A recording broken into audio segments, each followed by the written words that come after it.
Hello students.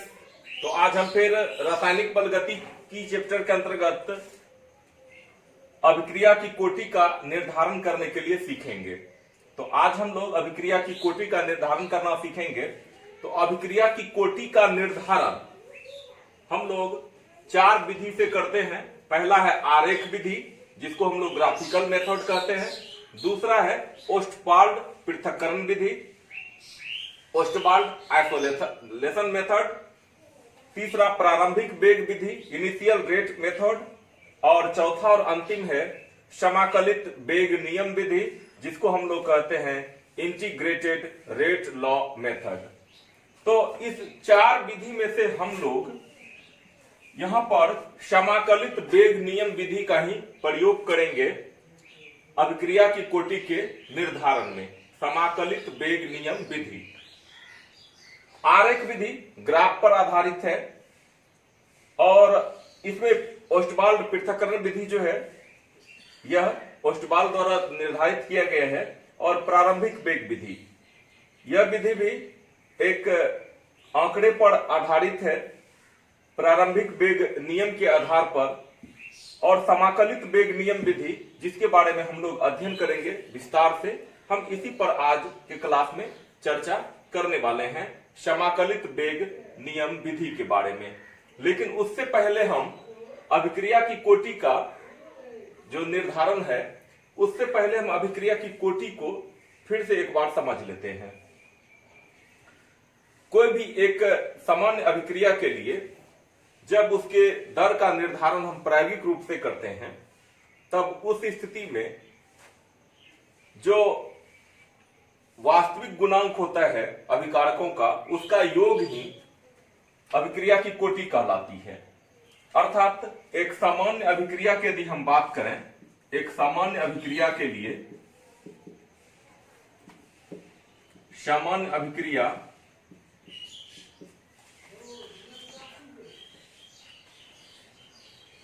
AA plus BB plus CC product P के लिए, तो अभिक्रिया की कोटि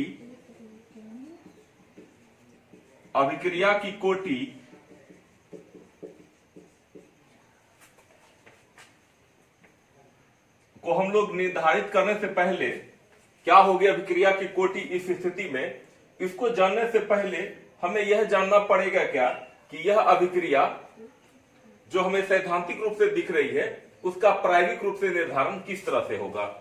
तो इसे हम इस तरह से देख सकते हैं कि इसके लिए जो दर होगा इस अभिक्रिया के लिए, वेग नियम से जो दर होगा, वेग नियम से, गुल्डर्ग और वेज के नियम से नहीं, जिसे हम लोग द्रव्यानुपाती क्रिया नियम कहते हैं, उस आधार पर नहीं, बल्कि वेग नियम से, क्योंकि अभिक्रिया की कोटि का निर्धारण वेग नियम से ही होता है। K into concentration of A to the power P, concentration of B to the power Q और concentration of C to the power R होता है, दर बराबर।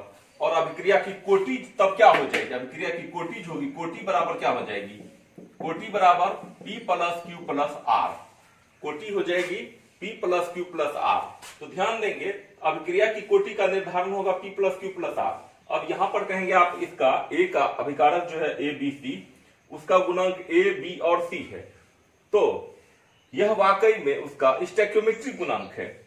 और अभिक्रिया की कोटि का निर्धारण स्टोइकियोमेट्रिक गुणांक से नहीं बल्कि वास्तविक गुणांक से होता है।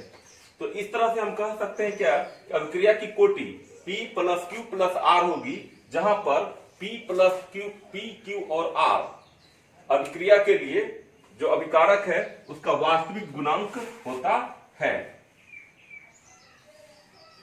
तो अभिक्रिया की कोटि का निर्धारण जब भी होता है तो वह वास्तविक गुणांक के आधार पर ही होता है। अभिक्रिया की कोटि को जब भी हम जानते हैं तो वास्तविक गुणांक के आधार पर जानते हैं।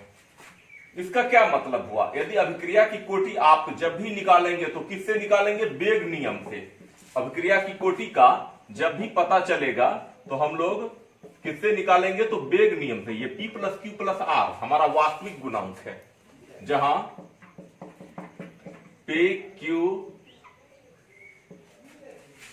तथा R वास्तविक गुणांक है।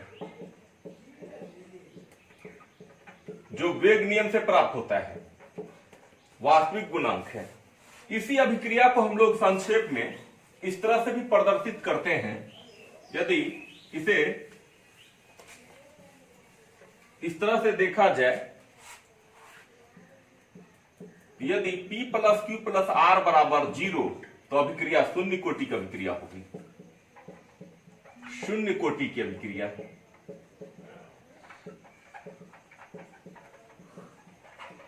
शून्य कोटि की अभिक्रिया P plus Q plus R equal to 1 तो प्रथम कोटि की अभिक्रिया।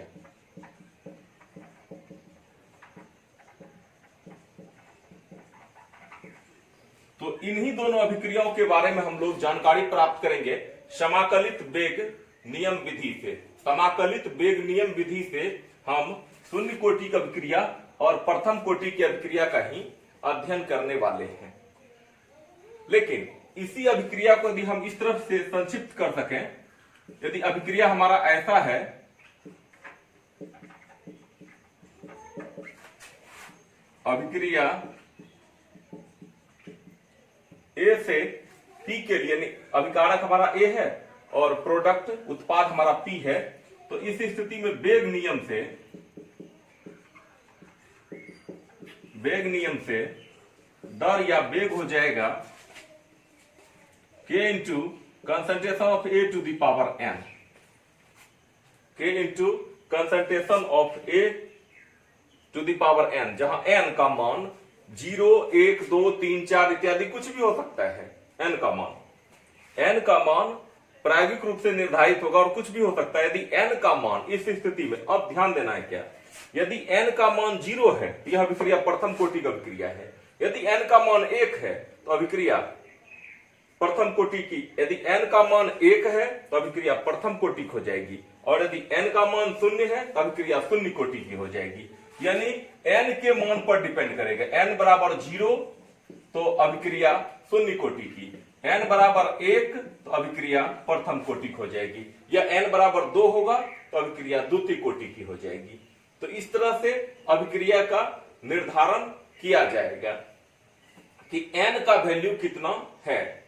n किस पर, n जो होगा डिपेंड करता है किस पर, प्रायोगिक रूप से, कि उसका वैल्यू कितना है, और उसी आधार पर हम लोग अभिक्रिया की कोटि का निर्धारण कर पाते हैं। तो अब हम लोग समाकलित वेग नियम विधि के आधार पर शून्य कोटि की अभिक्रिया के लिए हम वैल्यू प्राप्त करेंगे। तो हम लोग देखते हैं अब समाकलित वेग नियम से शून्य कोटि की अभिक्रिया का निर्धारण। तो विभिन्न रासायनिक अभिक्रियाओं की कोटि के निर्धारण में, विभिन्न रासायनिक अभिक्रियाओं के कोटि के निर्धारण में समाकलित वेग समीकरण सबसे महत्वपूर्ण माना जाता है, और यह अभिक्रिया के वेग के निर्धारण का एक गणितीय व्यंजक होता है, गणितीय रूप होता है, जिसके आधार पर हम अभिक्रिया की कोटि का निर्धारण करते हैं। तो आज हम सबसे पहले शून्य कोटि की अभिक्रिया का निर्धारण करने वाले हैं। शून्य कोटि की अभिक्रिया के बारे में हम जानकारी प्राप्त करने वाले हैं। तो आपको हम पहले भी बता चुके हैं कि जब प्रायोगिक रूप से हम अभिक्रिया के जब दर का निर्धारण करते हैं और उस स्थिति में P plus Q plus R का मान यदि हमारे लिए शून्य प्राप्त होता है तो अभिक्रिया शून्य कोटि की अभिक्रिया होती है।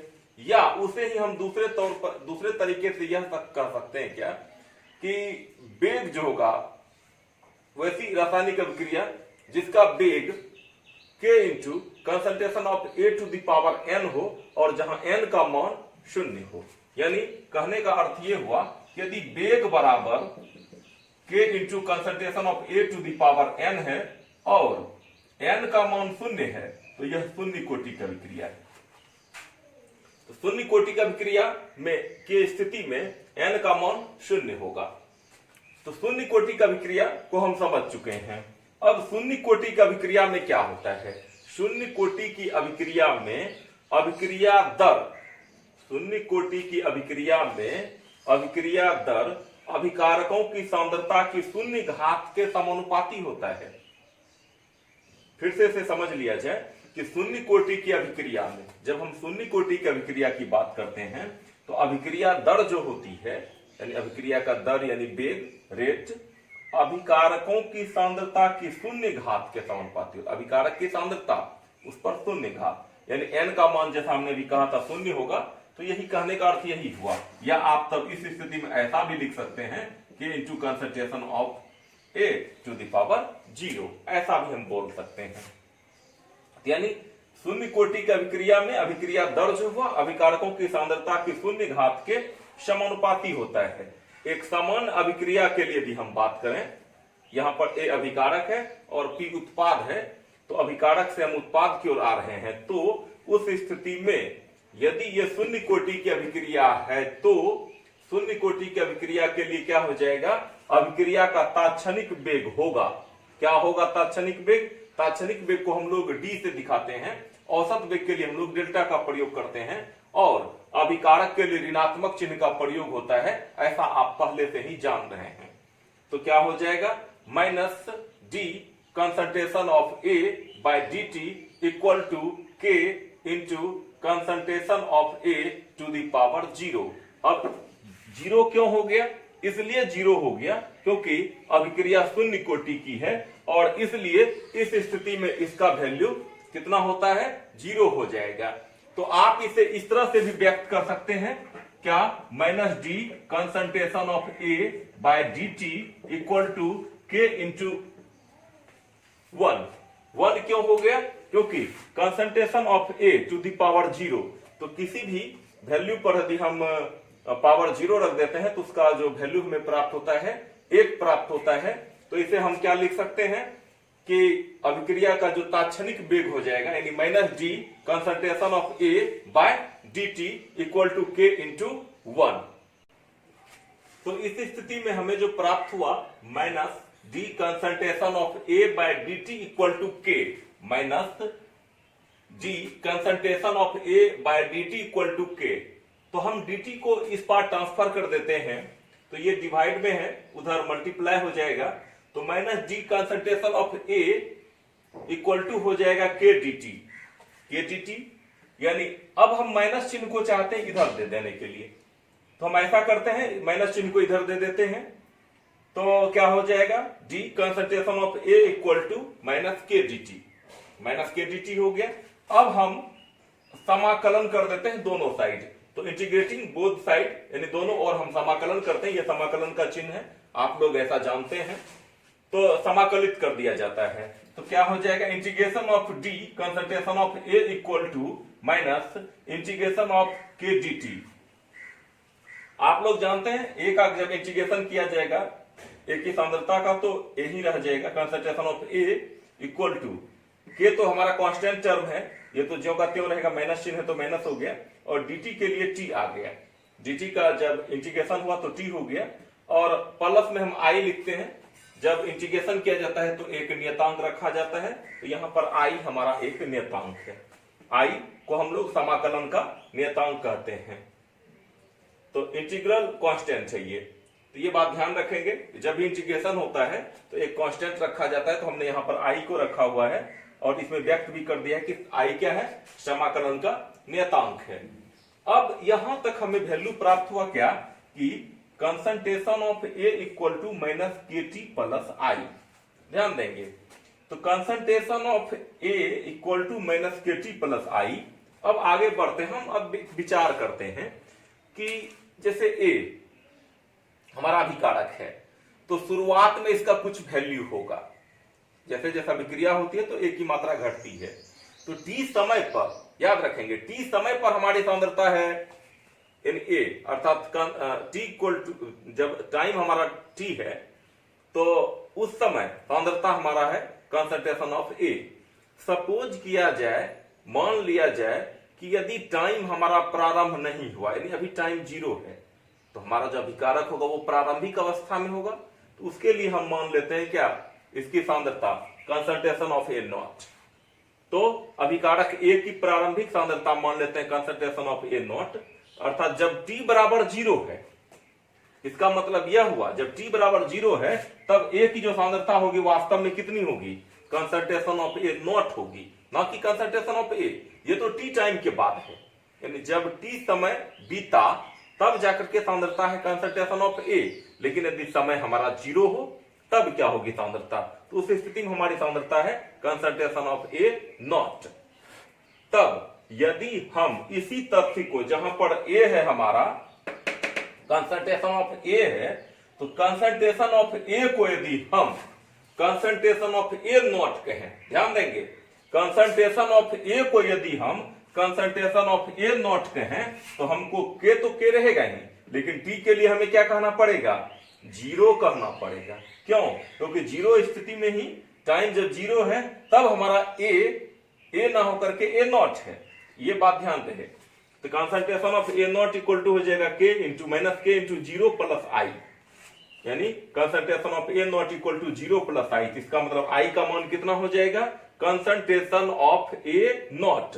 तो ये बात ध्यान रहे कि हमने जहां पर कंसंट्रेशन ऑफ ए था उसको ए नॉट बनाया, तो टी को हमको क्या करना पड़ेगा, 0 लिखना पड़ेगा, तब जाकर के हमें आई का मान कितना प्राप्त होता है, कंसंट्रेशन ऑफ ए नॉट प्राप्त होता है। तो अब आगे जो मान प्राप्त किया हुआ है I equal to concentration of A not, अब हम आगे बढ़ते हैं। अभी इससे पहले हमने प्राप्त किया हुआ था concentration of A equal to minus K t plus I.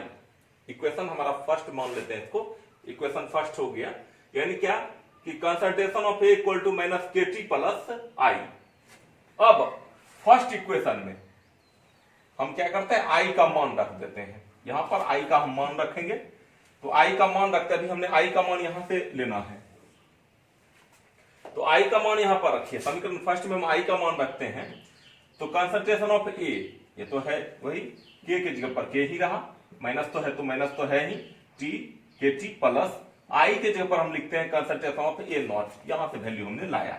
अब के टी को इधर लाते हैं, तो ऋणात्मक है, इस पार आएगा पॉजिटिव हो जाएगा, आप अच्छी तरह जानते हैं। और कंसंट्रेशन ऑफ ए नॉट, और इसको इस पार जब हम रिप्लेस करेंगे तो ये हमारा निगेटिव हो जाएगा। तो k t equal to concentration of A not minus concentration of A, इसलिए के बराबर क्या हो जाएगा, concentration of A not minus concentration of A by t. इस तरह से शून्य कोटि की अभिक्रिया के लिए हमें के का वैल्यू प्राप्त हो जाता है, और इस आधार पर ही हम प्रथम कोटि की अभिक्रिया का निर्धारण कर पाते हैं।